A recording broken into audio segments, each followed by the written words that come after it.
Hello student, last class में हम पढ़ रहे थे पाचन के बारे में। पाचन की कार्यकी में हमको ध्यान रखना है कि 5 स्टेप होते हैं। पहला स्टेप क्या होता है? अंतःग्रहण, दूसरा पाचन, तीसरा अवशोषण, चौथा स्वांगीकरण और पांचवा होता है बहिक्षेपण। इसमें से पहला स्टेप हमने पढ़ लिया था अंतःग्रहण। किसे कहते हैं अंतःग्रहण? तो आपको ध्यान रखना है सजीवों द्वारा भोजन को ग्रहण करना क्या कहलाता है? अंतःग्रहण कहलाता है।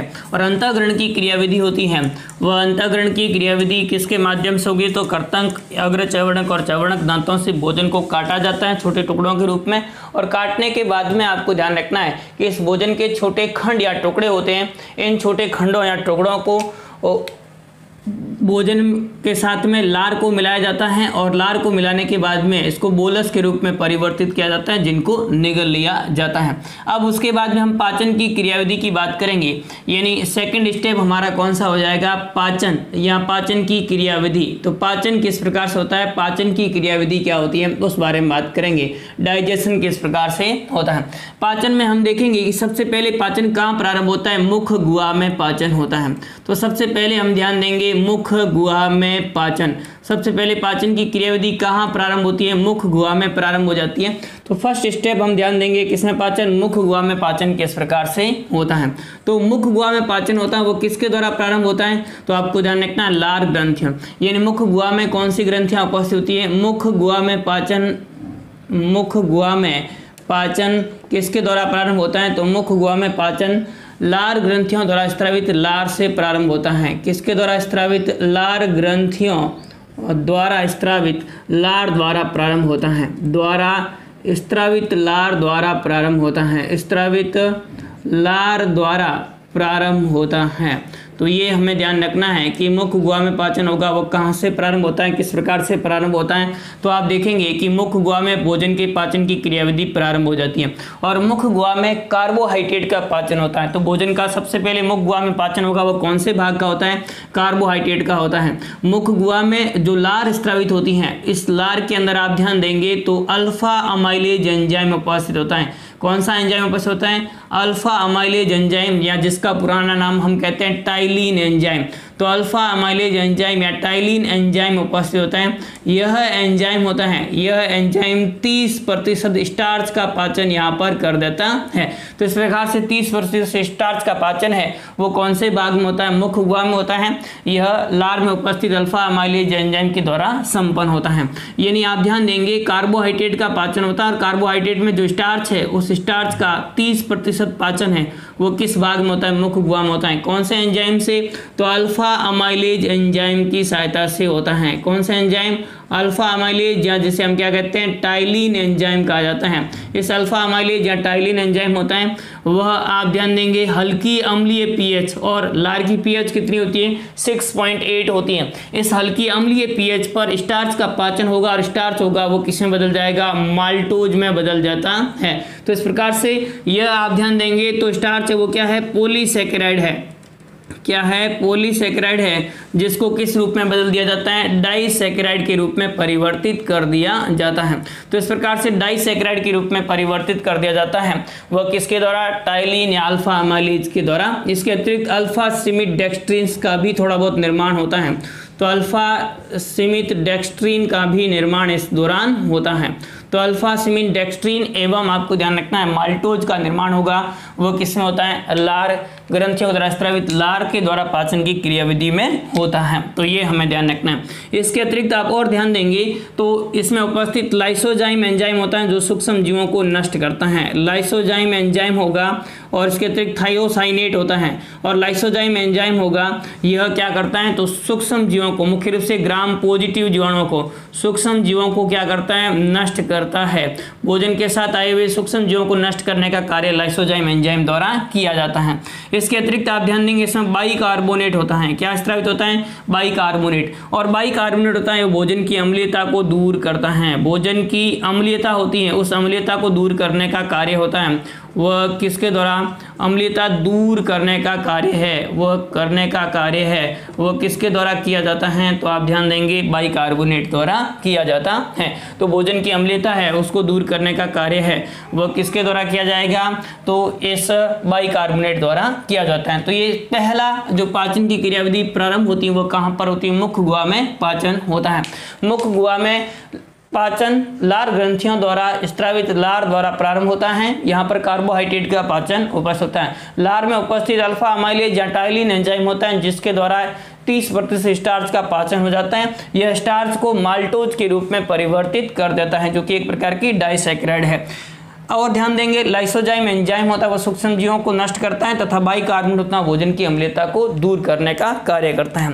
मुख गुहा के बाद में भोजन कहाँ चला जाएगा, तो आपको ध्यान रखना है मुख गुहा से भोजन जाता है ग्रसनी में, और ग्रसनी में बोलस के रूप में भोजन जाएगा, उसको निगल लिया जाता है और निगल करके कहाँ पहुँच जाएगा, ग्रसिका में या ग्रास नाल में चला जाएगा।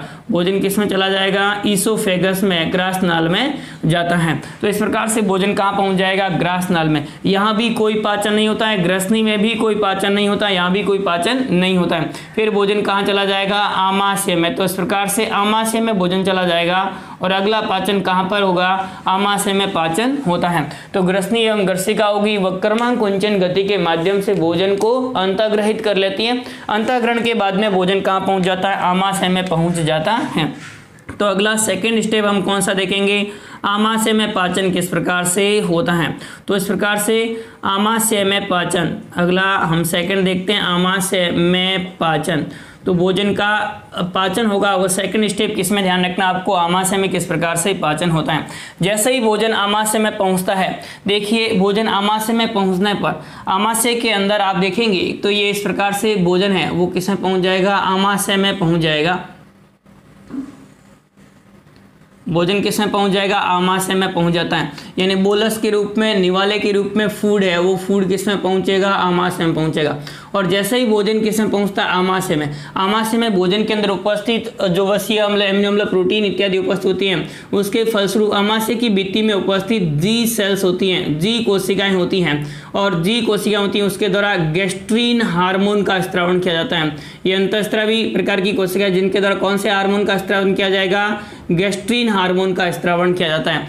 यानी आप ध्यान देंगे जैसे ही भोजन है वो किसमें पहुंचता है, आमाशय में। ग्रास नाल से भोजन आमाशय में पहुंचता है तो यहाँ पर गैस्ट्रीन हार्मोन का स्त्रावण होगा, और ये गैस्ट्रीन हार्मोन होता है वो आमाशय की भित्ति में उपस्थित जठर ग्रंथियां होती हैं। कौन सी ग्रंथियां, जठर ग्रंथियां, और जठर ग्रंथियों को जठर रस हेतु प्रेरित करता है। तो जठर ग्रंथियां और जठर ग्रंथियों से किसका स्त्रावण होगा, जठरीय रस का स्त्रावण होता है, जठरीय रस के स्त्रावण को प्रेरित करता है। तो आपको क्या ध्यान रखना है, ग्रास नाल से भोजन जैसे ही आमाशय में पहुंचता है, आमाशय में पहुंचने पर आमाशय के अंदर उपस्थित जी कोशिकाओं द्वारा गैस्ट्रीन हार्मोन का स्त्रावण किया जाता है। यह गैस्ट्रीन हार्मोन आमाशय की भित्ति में उपस्थित जठर ग्रंथियों को जठरीय रस स्त्रावण हेतु प्रेरित करता है। अब जठरीय रस होगा, उस जठरीय रस के अंदर क्या क्या होता है वो आपको ध्यान रखना है। तो जठरीय रस होगा उसमें क्या क्या होता है, तो उसमें आप ध्यान देंगे सबसे अधिक मात्रा होती है वो किसकी होती है, जल की होती है। इसके अतिरिक्त इसमें क्या होता है, श्लेष्मा होता है। जठरीय रस के अंदर जल होता है, श्लेष्मा होता है, और आप ध्यान देंगे तो इसमें एंजाइम उपस्थित होते हैं। और एंजाइम कौन सा उपस्थित होता है, पेप्सिनोजन एंजाइम उपस्थित होता है, पेप्सिनोजन। इसके अतिरिक्त आप ध्यान देंगे इसमें एंजाइम उपस्थित है प्रोरेनिन। कौन सा एंजाइम उपस्थित होता है, प्रोरेनिन। कुछ मात्रा में एंजाइम होता है वह जठरीय लाइपेज उपस्थित होता है। जठरीय लाइपेज भी कुछ मात्रा में, बहुत कम मात्रा में उपस्थित होता है, जठरीय लाइपेज एंजाइम उपस्थित होता है। और उसके बाद में आप ध्यान देंगे जठरीय लाइपेज के अतिरिक्त तो एंजाइम आपको इसमें ध्यान रखना है, वो ध्यान रखना है एंजाइम के अतिरिक्त इसमें श्लेष्मा हो गया, प्रोरेनिन हो गया, पेप्सिनोजन हो गया, जठरीय लाइपेज हो गया, उसके बाद में HCl, और उसके बाद में होता है नेज कारक या जिसे इंसेंट्रिक फैक्टर कहते हैं, ये उपस्थित होता है। तो नेज कारक या इंसेंट्रिक फैक्टर इसमें उपस्थित होता है। ये सारे जठरीय रस के अंदर जो संगठन होता है उसमें उपस्थित होते हैं। इसमें से ध्यान दीजिए श्लेष्मा होता है वो तो हम पता है कौन सी कोशिकाओं द्वारा, श्लेष्मी कोशिकाओं द्वारा, म्यूकस सेल्स के द्वारा स्रावित होता है, म्यूकस सेल्स के द्वारा स्रावित होता है। और श्लेष्मा होता है वो आमाशय की भित्ति की रक्षा करने का कार्य, अत्यधिक अम्लता उसे रक्षा करने का कार्य है वो किसके द्वारा किया जाता है, म्यूकस या श्लेष्मा के द्वारा किया जाता है। फिर उसके बाद में हमने देखा था कि पेप्सिनोजन, प्रोरेनिन और जठरीय लाइपेज इनका स्त्रावण किसके द्वारा, मुख्य कोशिकाएं, मुख्य एंजाइम है तो मुख्य कोशिकाएं या चीफ कोशिकाएं, या ध्यान देंगे जाइमोजन कोशिकाओं के द्वारा। किस कोशिकाओं के द्वारा, जाइमोजन सेल्स के द्वारा, यहाँ आप ध्यान देंगे पेप्टिक कोशिकाओं के द्वारा यह स्त्रावित होता है। तो पेप्सिनोजन, प्रोरेनिन एवं जठरीय लाइपेज किसके द्वारा, मुख्य कोशिका जाइमोजन कोशिका, चीफ कोशिका द्वारा। एचसीएल एवं नेज कारक का स्त्रावित होता है वो पेराइटल कोशिकाओं के द्वारा होता है। किसके द्वारा, पेराइटल सेल्स, या जिसे हम क्या कहेंगे ऑक्जेंटिक कोशिकाएं, पेराइटल कोशिकाएं या ऑक्जेंटिक कोशिका, उनके द्वारा स्त्रावण होता है। तो ये सारे पदार्थ यहाँ पर स्त्रावित होते हैं। इसमें से ध्यान दीजिए कि सबसे पहले हम देखते हैं कि HCl होगा वो HCl स्त्रावित होगा, और HCl स्त्रावित होने के कारण से माध्यम कैसा बन जाएगा, अम्लीय। माध्यम कैसा बन जाएगा, अम्लीय। और अम्लीय माध्यम होगा तो अम्लीय माध्यम है जो पहले स्त्रावित हो रहा था अमाइलेज एंजाइम या टाइलिन एंजाइम, इसकी क्रियाविधि रुक जाएगी। यानी लारीय अमाइलेज होगा, उस अमाइलेज की क्रियाविधि यहाँ पर क्या हो जाती है, रुक जाती है, क्योंकि यहाँ पर जो है वो माध्यम कैसा बन गया, अत्यधिक अम्लीय। क्योंकि यहाँ पर अम्लीय माध्यम होता है उसकी पीएच कितनी होती है, 1.2 से लेकर के, और आपको ध्यान रखना 1.8 के आसपास इनकी पीएच होती है। तो इस प्रकार से 2 से लेकर के और आप ध्यान देंगे 1.2 से लेकर 1.8 तक, और कई बार 2.5 तक भी होती है। तो इस प्रकार से इनकी लगभग पीएच ये आपको ध्यान रखनी है। अब HCl होता है ये क्या क्या कार्य करते हैं, तो HCl के कार्य हमें ध्यान रखना है कि HCl के क्या क्या कार्य होते हैं। पहला ध्यान दीजिए, HCl होगा वह भोजन के माध्यम को कैसा बनाता है, तो आपको ध्यान रखना है HCl होगा यह भोजन के माध्यम को अम्लीय बनाने का कार्य करता है। तो पहला कार्य तो आपको ध्यान रखना है, भोजन के माध्यम को यह कैसा बना देगा, अम्लीय बना देता है। तो HCl के कार्य हमें ध्यान रखना है। और HCl के कार्यों में आप देखिए कि HCl के क्या क्या कार्य होते हैं।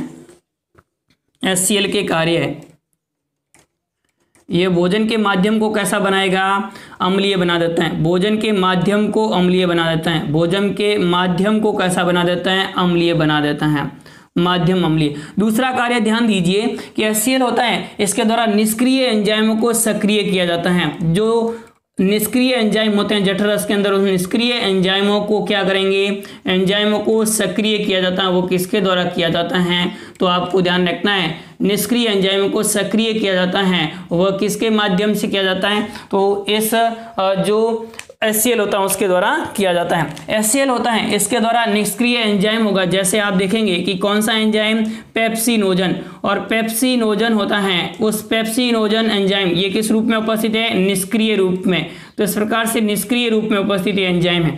इस एंजाइम को कौन सा, HCl क्या करेगा, क्योंकि इनकी पीएच है वो 1.2 से लेकर के और 2.5 तक है। तो इस प्रकार से पेप्सिनोजन होगा उसको पेप्सिन के रूप में परिवर्तित कर देता है। और पेप्सिन होता है वो कौन सा रूप है, सक्रिय रूप है। तो इस प्रकार से सक्रिय रूप के रूप में परिवर्तित कर देता है। यह पेप्सिन होगा वो प्रोटीन का पाचन करेगा। तो अमाशय में मुख्य रूप से किस भाग का पाचन होता है, प्रोटीन का आंशिक पाचन होता है। पूर्ण रूप से पाचन नहीं होता, पर यहाँ पर प्रोटीन का आंशिक पाचन होता है, यह हमें ध्यान रखना है। तो इस प्रकार से यहाँ पर किसका पाचन होगा, प्रोटीन का। और प्रोटीन होगा उसको पेप्सिन एंजाइम होगा वह प्रोटियोज और पेप्टोन के रूप में परिवर्तित कर देता है।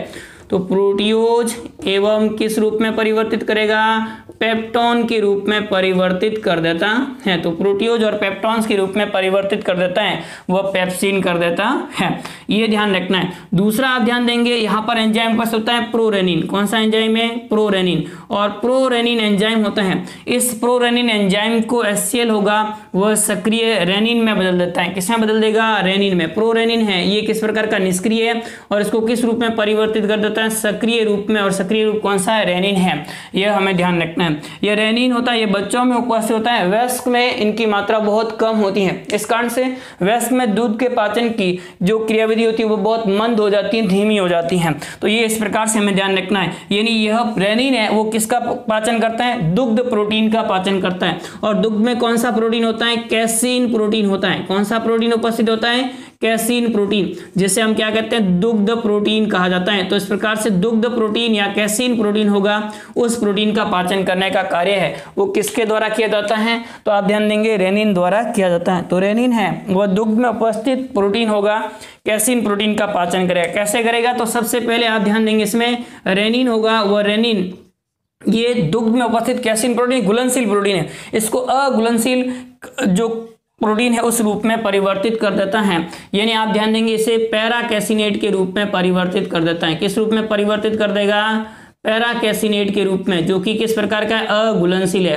अघुलनशील रूप में परिवर्तित कर देता है, जिसे हम क्या कहते हैं, पैराकैसिनेट कहा जाता है, इस रूप में परिवर्तित कर देता है। अब ये पैराकैसिनेट है, ये कैल्शियम के साथ में रिएक्शन करेगा और कैल्शियम के साथ में क्रिया करके कैल्शियम पैराकैसिनेट का निर्माण कर लेता है। किसका निर्माण करेगा, कैल्शियम पैराकैसिनेट का निर्माण करेगा। और ये कैल्शियम पैराकैसिनेट है दही जैसा पदार्थ होता है, तो इसे कर्डिंग ऑफ मिल्क भी कहा जाता है, यानी दही जैसे पदार्थ के रूप में परिवर्तित हो जाता है, जिसे कैल्शियम पैराकैसिनेट कहा जाता है। यह कैल्शियम पैराकैसिनेट होगा वह पेप्सिन एंजाइम की उपस्थिति में, कौन से एंजाइम की उपस्थिति में, पेप्सिन एंजाइम की उपस्थिति में प्रोटियोज एवं पेप्टोन के रूप में परिवर्तित हो जाता है। तो प्रोटियोज एवं किस रूप में परिवर्तित हो जाता है, पेप्टोन के रूप में परिवर्तित हो जाता है। तो ये इस प्रकार से हमें ध्यान रखना है कि प्रोरेनिन होगा वह दुग्ध में उपस्थित कैसीन प्रोटीन होता है या कैसिनोजन प्रोटीन होता है, उस प्रोटीन को पाचन करने का कार्य करता है। तो ये हमें ध्यान रखना है, किसके बारे में,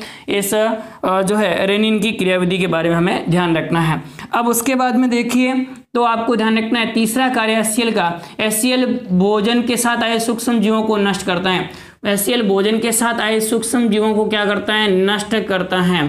तो इस प्रकार से सूक्ष्म जीवों को नष्ट करने का कार्य है वो भी किसके द्वारा किया जाता है, तो आपको ध्यान रखना है HCl के द्वारा किया जाता है। भोजन के कणों के साथ में जो भी सूक्ष्म और भोजन के कणों को सड़ने से बचाता है एवं भोजन को सड़ने से बचाता है, भोजन को सड़ने से बचाने का कार्य भी कौन करता है, तो HCl करता है। तो ये हमें ध्यान रखना है किसके बारे में, HCl के क्या क्या कार्य होते हैं। अब उसके बाद में देखिए कि अगले जो श्लेष्मा उपस्थित होता है, ये श्लेष्मा क्या करता है, अमाशय की भित्ति की HCl से रक्षा करता है, अमाशय की भित्ति की HCl से रक्षा करता है, अमाशय की भित्ति की HCl से रक्षा करता है। तो ये हमें ध्यान रखना है किसके बारे में, इस श्लेष्मा के बारे में। उसके बाद में इसमें क्या उपस्थित होता है, तो आपको ध्यान रखना है इसमें उपस्थित होता है वह जठरीय लाइपेज उपस्थित होता है। और जठरीय लाइपेज होता है, यह जठरीय लाइपेज, ध्यान दें जठरीय लाइपेज क्या कार्य करता है, तो अच्छे से ध्यान रखना है। यह जठरीय लाइपेज वैसे देखा जाए तो एक कमजोर एंजाइम है, और ये आप ध्यान देंगे तो जठरीय लाइपेज होता है उसके द्वारा पाचन होता है वो किसका होगा, वसा का पाचन होता है। और जठरीय लाइपेज होता है उसके द्वारा वसा को वसीय अम्ल और गिल्सरोल के रूप में परिवर्तित कर दिया जाता है। तो वसा होगी, उस वसा को किस रूप में, वसीय अम्ल एवं गिल्सरोल के रूप में परिवर्तित कर दिया जाता है। तो वसीय अम्ल एवं गिल्सरोल के रूप में परिवर्तित करती हैं, वह कौन करती हैं, तो आप ध्यान देंगे जठरीय लाइपेज। वैसे एक कमजोर एंजाइम है जो कि ध्यान दें जैसे मक्खन की वसा है, मक्खन की वसा वगैरह होती है, इस प्रकार की वसा होती है, उनका पाचन कर सकता है, बाकी वाली वसा का पाचन यहाँ पर नहीं होता, बहुत कम वसा का पाचन होता है। क्योंकि वसा का पाचन करने के लिए लाइपेज एंजाइम से पहले इसका पाइसीकरण होना जरूरी है, और वसा का पाइसीकरण होता है वह कहाँ पर होता है, ग्रहणी भाग में पित्त रस के द्वारा होता है। इस कारण से यहाँ पर वसा पाइसीकृत नहीं हो पाती है, और जिसके कारण से यहाँ पर वसा का बहुत कम पाचन हो पाता है जठरीय लाइपेज के द्वारा। तो बहुत कम मात्रा में जठरीय लाइपेज, जैसे आप ध्यान देंगे मक्खन की वसा होती है, ट्राइब्यूटाइलिन इस प्रकार की वसा होती है, उनकी वसा का पाचन होता है वह वसीय अम्ल और गिल्सरोल के रूप में जठरीय लाइपेज के द्वारा किया जाता है। इसके अतिरिक्त और ध्यान देंगे तो और इसमें आप देखेंगे कि यहाँ पर उपस्थित जो एंजाइम होते हैं उस एंजाइमों का अतिरिक्त आप ध्यान देंगे यहाँ पर जो ऑक्जेंटिक कोशिकाएं होती हैं उनके द्वारा नेज कारक या इंसेंट्रिक फैक्टर का स्त्रावण किया जाता है। किसका, इंसेंट्रिक फैक्टर का स्त्रावण किया जाता है। तो इंसेंट्रिक फैक्टर का, इंट्रिंसिक फैक्टर और इंसेंट्रिक फैक्टर होता है या कैस्टल फैक्टर भी जिसे कहते हैं, इसका स्त्रावण किया जाएगा। और ये कैस्टल फैक्टर या नेज कारक होता है, इस नेज कारक या कैस्टल फैक्टर होता है उसके द्वारा आप ध्यान देंगे तो इनके द्वारा जो है वो आपको जानना विटामिन B12 का अवशोषण होता है। विटामिन B12 होती है, विटामिन B12, और विटामिन B12 का अवशोषण होता है, उसके लिए क्या आवश्यक होता है, तो आपको ध्यान रखना है यह इंसेंट्रिक फैक्टर या नेज कारक आवश्यक होता है जो कि पैराइटल या ऑक्जेंटिक कोशिकाओं के द्वारा स्रावित होता है। और ये विटामिन B12 होता है वह आरबीसी के परिपक्वन के लिए आवश्यक होता है। आरबीसी के परिपक्वन में आवश्यक कौन होता है, विटामिन B12 आवश्यक होता है। तो इस प्रकार से भोजन है वो किसमें पाचित हो जाता है, अमाशय में पाचन हो जाता है। अमाशय में भोजन का पाचन होने के बाद में इसमें कर्माकुंचन गति होती है, और कर्माकुंचन गति होने के फलस्वरूप अमाशय में भोजन को मथा जाता है, जिसके फलस्वरूप भोजन है वह काइम के रूप में परिवर्तित हो जाता है। और काइम होगा वह पाइलोरिक छिद्र के माध्यम से, धीरे धीरे पाइलोरिक छिद्र खुलेगा जिसके माध्यम से किसमें प्रवेश करता जाता है, ग्रहणी भाग में प्रवेश करता जाता है। तो ये हमें ध्यान रखना है आमाशय के अंदर पाचन किस प्रकार से होता है। तो ये एक बार वापस से देख लीजिए। मुख गुहा में भोजन का पाचन प्रारंभ होगा। मुख गुहा में किसका पाचन, स्टार्च या कार्बोहाइड्रेट का पाचन होता है। यहाँ पर 30% कार्बोहाइड्रेट है वो पाचित हो जाता है और स्टार्च है वो किसमें परिवर्तित हो जाता है, माल्टोज के रूप में, किस एंजाइम की सहायता से, अल्फा अमाइलेज या टाइलिन एंजाइम की सहायता से पाचित हो जाता है। फिर उसके बाद में आपको ध्यान रखना है आमाशय में पाचन, और आमाशय में पाचन होता है उसमें आप ध्यान देंगे जैसे ही भोजन है वो आमाशय में प्रवेश करता है तो आमाशय में प्रवेश करने पर, जैसे ही भोजन आमाशय में प्रवेश करता है तो आमाशय में प्रवेश करने पर जठर जो है गैस्ट्रिन, जी कोशिका द्वारा गैस्ट्रिन हार्मोन का स्त्राव करेंगे। और गैस्ट्रिन हार्मोन होता है यह जठर ग्रंथियों से जठर रस के स्त्राव को प्रेरित करता है। जठर रस होता है उसमें जल, श्लेष्मा, पेप्सिनोजन, प्रोरेनिन, जठरीय लाइपेज, एचसीएल एवं नेज कारक उपस्थित होते हैं जिनकी पीएच होती है वह आपको ध्यान रखना है 1.2 से 1.8 के मध्य होती है। और HCl के स्रावित होने के कारण से अम्लीय पीएच बन जाएगी जिसके कारण से लार्य जो एमाइलेज एंजाइम होता है उसकी क्रियाविधि यहाँ पर रुक जाती है। अब उसके बाद में ध्यान दीजिए कि HCl के क्या क्या कार्य होते हैं। तो HCl होता है ये भोजन के माध्यम को अम्लीय बनाता है, निष्क्रिय एंजाइमों को सक्रिय करता है। जैसे पेप्सिनोजन है ये निष्क्रिय एंजाइम है, इसको HCl पेप्सिन के रूप में परिवर्तित करता है। यह पेप्सिन प्रोटीन को प्रोटियोजेम पेप्टोन के रूप में बदल देता है। इसके अतिरिक्त प्रोरेनिन है वह HCl की उपस्थिति में रेनिन में बदलता है, और रेनिन होता है वह दुग्ध प्रोटीन का पाचन करने का कार्य करता है। दुग्ध प्रोटीन रेनिन की उपस्थिति में पैराकैसिनेट घुलनशील पदार्थ के रूप में परिवर्तित हो जाएगा। यह पैराकैसिनेट कैल्शियम के साथ क्रिया करके कैल्शियम पैराकैसिनेट बनाता है जो कि दही जैसा पदार्थ होता है, जैसे कर्डिंग ऑफ मिल्क कहा जाता है। तो ये हमें ध्यान रखना है। और यह कैल्शियम पैराकैसिनेट होगा उस पर पेप्सिन कार्य करेगा जो कि इसे प्रोटियोज और पेप्टोन्स के रूप में परिवर्तित कर देता है। इसके अतिरिक्त आप ध्यान देंगे तो HCl होता है भोजन के साथ आए सूक्ष्म जीवों को नष्ट करता है तथा भोजन के कणों को सड़ने से बचाने का कार्य करता है। फिर उसके बाद में जठरीय रस में उपस्थित श्लेष्मा होता है आमाशय की भित्ति की HCl से सुरक्षा करता है कि अत्यधिक अम्लता के कारण से जो आमाशय की भित्ति वो नष्ट नहीं हो उससे रक्षा करने का कार्य करता है। फिर उसके बाद में आप ध्यान देंगे जठरीय लाइपेज एंजाइम अल्प मात्रा में स्रावित होता है। यह जो सरल वसा होती है जैसे मक्खन की वसा होती है उस वसा का पाचन करने का कार्य करता है। यह वसा को वसीय अम्ल और ग्लिसरॉल में परिवर्तित कर देता है। फिर उसके बाद में नेज कारक या इंसेंट्रिक फैक्टर होता है और इंट्रिंसिक फैक्टर होता है। इस फैक्टर के द्वारा विटामिन B12 के अवशोषण में सहायता की जाती है और विटामिन B12 होता है वह आरबीसी के परिपक्वन में सहायक होता है। फिर उसके बाद में आपको ध्यान रखना है कि भोजन होगा वह आमाशय की भित्ति में मथा जाता है जिसके फलस्वरूप एक काइम के रूप में परिवर्तित हो जाता है जो कि पाइलोरिक छिद्र के माध्यम से धीरे धीरे किसमें प्रवेश करता जाता है, ग्रहणी भाग में प्रवेश कर जाता है, आंत्र में प्रवेश कर जाता है। अगले वीडियो में हम देखेंगे आंत्र में पाचन किस प्रकार से होता